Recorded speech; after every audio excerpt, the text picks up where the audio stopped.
কেমন আছো আমার ছোট বন্ধুরা? আশা করি তোমরা সবাই ভালো আছো, সুস্থ আছো। পড়াশোনা এখন কয়েকদিন একটু বন্ধ, কারণ সবে পরীক্ষা শেষ হয়েছে। তবে নতুন ক্লাসে ওঠার আনন্দও কিন্তু আছে, তাই না? এই তো কয়েকদিন, তারপরেই উঠে যাবে নতুন ক্লাসে। নতুন ক্লাস, নতুন বই, মজাই আলাদা। এখন কয়েকদিন একটু ছুটি নেওয়াই যায়, একটু খেলাধুলো করাই যায়। তাই আজকের ক্লাসে আমরা বেশি পড়াশোনার কথা বলবো না, একটু করে বলবো ক্লাস 6-এর ভূগোলের কথা বলবো। আগের বার ক্লাস 5-এ কিন্তু তোমাদের ভূগোল বই ছিল না, তাই না? একটা পরিবেশ বই ছিল, কিন্তু ভূগোল বা ইতিহাস ছিল না। এবারে তোমাদের ইতিহাস এবং ভূগোল এই দুইটি নতুন বই তোমরা পাবে। ভাবতেই ভালো লাগছে, বলো? একটি নতুন বিষয় সম্পর্কে তোমরা জানতে পারবে। সেই ক্লাস 6-এর ভূগোল নিয়ে আজকে আমরা একটু কথা বলবো। ভূগোল বইটা হাতে তো পেয়ে গেলে। এবার তোমাদের প্রথম প্রশ্নই হবে, আমাদের প্রথম পরীক্ষা কি? সেখানে আমাদের এই বই থেকে কোন কোন অধ্যায় থাকবে সেটা তো আমাদের জানতে হবে।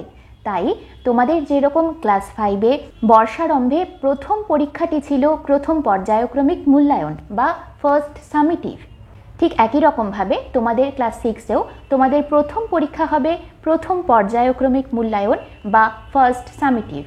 এবার আমাদের প্রথমেই জানতে হবে সেই ফার্স্ট সামিটিভে আমাদের ভূগোল বই থেকে কোন কোন অধ্যায় থাকবে। এছাড়াও আমরা জানব সেই অধ্যায়গুলি থেকে আমাদের কি ধরনের প্রশ্ন আসবে। আমি কিন্তু এটা বরাবরই বলে থাকি যে কোনো পরীক্ষায় বসার আগে সেই পরীক্ষায় আমাদের সেই বিষয় থেকে কোন কোন অধ্যায় থাকবে, অর্থাৎ আমাদের পরীক্ষার সিলেবাস কী হবে এবং এই অধ্যায়গুলি থেকে কি ধরনের প্রশ্ন, কত নাম্বারের প্রশ্ন আসবে, অর্থাৎ প্রশ্নের নাম্বার বিভাজনটা কি হবে সেটা অবশ্যই জেনে নেওয়া প্রয়োজন।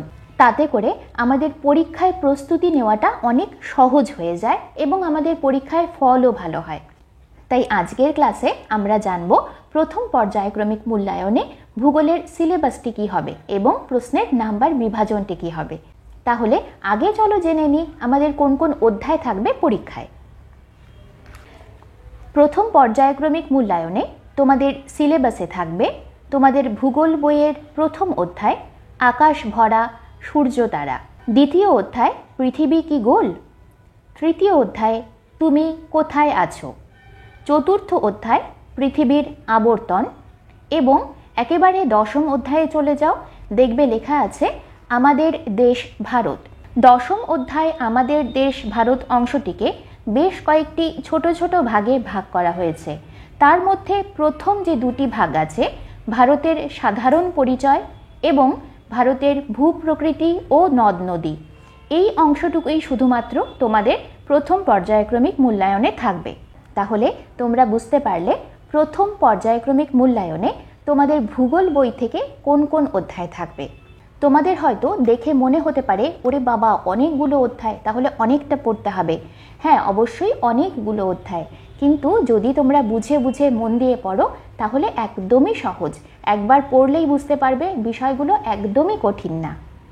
এবারে চলো আমরা দেখি এই অধ্যায়গুলি থেকে আমাদের কি ধরনের প্রশ্ন আসবে, কত নাম্বারের প্রশ্ন আসবে, অর্থাৎ প্রশ্নের নাম্বার বিভাজনটা কীরকম হবে। তোমরা স্ক্রিনে একটি টেবিল দেখতে পাচ্ছ, সেখানে প্রথমেই বাঁ দিকে দেখো তোমাদের অধ্যায়গুলি দেওয়া আছে। এবারে কোন অধ্যায় থেকে কত নাম্বারের প্রশ্ন আসবে সেটা ডান দিকে রো করে দেওয়া আছে। প্রথম রোতে দেখো লেখা আছে MCQ। MCQ কথার অর্থ কি? মাল্টিপল চয়েস কোয়েশ্চেন, অর্থাৎ বাংলায় আমরা যাকে বলি বহু বিকল্পীয় প্রশ্ন। অর্থাৎ একটি প্রশ্ন দেওয়া থাকবে এবং তার সাথে কতগুলি অপশন দেওয়া থাকবে, বিকল্প দেওয়া থাকবে।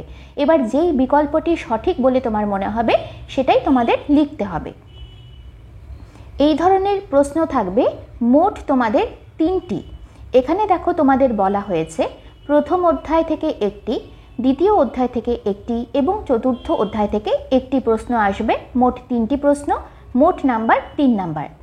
এবারে চলে যাও পরের রোতে, দেখো লেখা আছে VSA, অর্থাৎ very short answer type question, যাকে আমরা বাংলায় বলি অতি সংক্ষিপ্ত উত্তরধর্মী প্রশ্ন। এই প্রশ্নগুলির মানও কিন্তু 1 নাম্বার করে। এবার কোথা থেকে এই প্রশ্নগুলো আসবে? বলা হচ্ছে যে শুধুমাত্র যে তোমাদের দশম অধ্যায় আছে, দশম অধ্যায়ের প্রথমে ভারতের সাধারণ পরিচয় এবং দ্বিতীয় ভারতের ভূপ্রকৃতি ও নদ নদী, এই দুটি জায়গা থেকে তোমাদের এই ছোট প্রশ্নগুলি আসবে। এবারে চলে যাও পরের রোতে, দেখো লেখা আছে 2 নম্বরের প্রশ্ন, অর্থাৎ এই প্রশ্নটির মান থাকবে 2 নম্বর। এই প্রশ্নটি কোথা থেকে আসবে? বলা হয়েছে দশম অধ্যায়ে ভারতের সাধারণ পরিচয় থেকে এই প্রশ্নটি আসবে। এবার চলে যাও তার পরের রোতে, লেখা আছে 3 নম্বরের প্রশ্ন, অর্থাৎ এই প্রশ্নটির মান 3 নম্বর। বলা হয়েছে এই প্রশ্নটি আসবে তুমি কোথায় আছো তৃতীয় অধ্যায় এটা থেকে। এবারে শেষে চলে যাও, দেখো 5 নম্বরের প্রশ্ন। এই প্রশ্নটির মান বলা হয়েছে 5 নম্বর। এটি কোথা থেকে আসবে বলা হয়েছে ভারতের ভূপ্রকৃতি ও নদ নদী থেকে আসবে। এবারে তাহলে মোট তোমাদের কত নম্বরের পরীক্ষা হবে? তোমাদের পরীক্ষা হবে 15 নম্বরের। বুঝতে পারলে নাম্বার বিভাজনটা? কিন্তু এবার একটা কথা আমি তোমাদের বলতে চাই, মধ্যশিক্ষা পর্ষদের এই গাইডলাইনটাকে তো ফলো করা হবেই।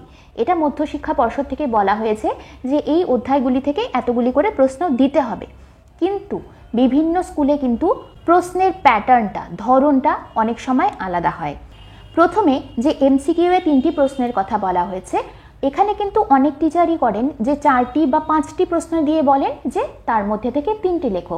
তারপরে দেখো যেমন VSA তে 2টি প্রশ্নের কথা বলা হয়েছে, এখানে শেষ অধ্যায় থেকে 2টি প্রশ্ন দেওয়ার কথা বলা হয়েছে। শেষ অধ্যায় থেকে 2টি তো অবশ্যই আসবে, কিন্তু এমনও হতে পারে আগের যে অধ্যায়গুলি সেখান থেকেও 2টো প্রশ্ন দিয়ে দিল এবং বলল যে তার মধ্যে থেকে যে কোনো 2টো লেখো। আবার একই রকমভাবে 3 নাম্বার, 5 নাম্বার বা 2 নাম্বারের যে প্রশ্নগুলো আছে এখানে বলা হয়েছে একটার কথা বলা হয়েছে, একটা করে না দিয়ে সেখানেও 2টো বা 3টে করে দিয়ে বলল একটা লেখো। যেই অধ্যায়টির কথা এখানে বলা হয়েছে সেখান থেকে অবশ্যই একটি আসবেই, তাছাড়াও অন্য অধ্যায় থেকে বা সেই অধ্যায় থেকেও আরও প্রশ্ন আসতে পারে। তাই আমি বলবো খুব ভালো করে মন দিয়ে বইয়ে যেই অধ্যায়গুলির কথা বলা হয়েছে, বইয়ে সেই অধ্যায়গুলি সম্পর্কে যা বলা হয়েছে সেগুলো খুব ভালো করে পড়বে। যা আসবে জানবে বইয়ের থেকেই আসবে, বইয়ের বাইরে আসবে না। অবশ্যই আমি প্রশ্ন উত্তরের ভিডিও তোমাদের দেব, অনেক প্রশ্ন উত্তরের ভিডিও পাবে, সেখানে প্রচুর বড় বড় প্রশ্ন, ছোট প্রশ্নের উত্তর পাবে তোমরা, সেগুলো তো পড়বেই। তাছাড়াও বইটাকে খুব ভালোভাবে পড়বে, এটা কিন্তু আমি সব সময় বলি। শুধুমাত্র প্রশ্ন উত্তরের উপর ভরসা না করে বইটাকে যদি তোমরা পুরোপুরি ভালোভাবে জানো, পড়ো, তাহলে যেখান থেকেই প্রশ্ন আসুক না কেন তোমরা কিন্তু সেটা দিতে পারবে। এছাড়াও আমি কিন্তু তোমাদের অনেক ব্যাখ্যামূলক ভিডিও দেব, অর্থাৎ প্রত্যেকটি অধ্যায় থেকে কিছু কিছু অংশ, গুরুত্বপূর্ণ অংশ আমি তুলে নেব এবং সেটাকে ব্যাখ্যা করে আমি তোমাদের বোঝাবো। অবশ্যই সেই ভিডিওগুলোও দেখবে, সেগুলো দেখলে তোমাদের সামনের পরীক্ষায় তোমাদের পরীক্ষা দিতে খুবই সুবিধা হবে। আর শেষ করার আগে একটি ছোট্ট অনুরোধ আমি তোমাদেরকে করব, যদি তোমাদের আমার এই ভিডিওগুলি ভালো লাগে, যদি মনে হয় তোমাদের পরীক্ষার জন্য আমার ভিডিওগুলি কাজে লাগছে, তাহলে আমার চ্যানেলে একটা সাবস্ক্রাইব করে দিও, ভিডিওটাতে একটা লাইক দিও, বন্ধুদের সাথে শেয়ার করো। আজকে এই পর্যন্তই, পরের দিন কিন্তু আবারও দেখা হবে তোমাদের ক্লাস 6 এরই বাংলা বিষয়ের সিলেবাস নিয়ে। অবশ্যই সেই ক্লাসটিও কিন্তু তোমরা ফলো করো।